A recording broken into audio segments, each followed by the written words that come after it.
remercier les initiateurs de cette démarche et d'avoir réussi à fédérer l'ensemble des forces autour d'un mouvement évidemment qui est extrêmement important sur un sujet primordial qui est celui de fret et de fret SNCF tout particulièrement. Je souhaite simplement préciser que pour la CFDT Cheminot, au-delà effectivement des combats communs que nous avons à mener et des méthodes communes que nous avons, chacun et chacune, nous avons aussi des éléments complémentaires à apporter. C'est ce que nous tâchons de faire côté CFDT Cheminot avec un certain nombre de démarches. Des démarches juridiques d'abord, en attaquant l'État, en attaquant la SNCF, sur cette discontinuité que nous souhaitons, par la voie judiciaire, amener à une suspension.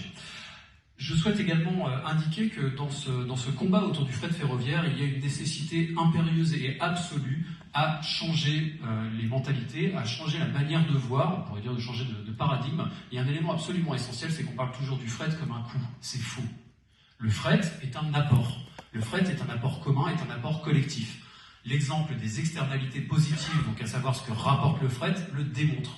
Le fret est un bénéfice pour la collectivité. Il est impératif que dans le discours majoritaire qu'on peut entendre, on sorte de cette logique de coût pour aller vers une logique de bénéfice collectif, de bénéfice pour l'ensemble effectivement des citoyens, mais aussi évidemment de la planète. Aujourd'hui, le principal défi que nous avons devant nous est un défi de report modal. C'est un report modal évidemment du fret ferroviaire vers la route, mais aussi un défi modal parce que ceux qui reprennent les 23 flux, ça a été évoqué, en abandonnent d'autres. Donc ça veut dire que quand vous faites ces trains-là, vous n'en faites plus d'autres. Donc de toute façon, c'est évidemment particulièrement mauvais pour la question de la transition énergétique ou encore de report énergétique, puisque les trains sont opérés pas forcément de manière électrique. Enfin, et j'en finirai là pour tenir le timing, nous avons devant nous une opportunité en termes de calendrier.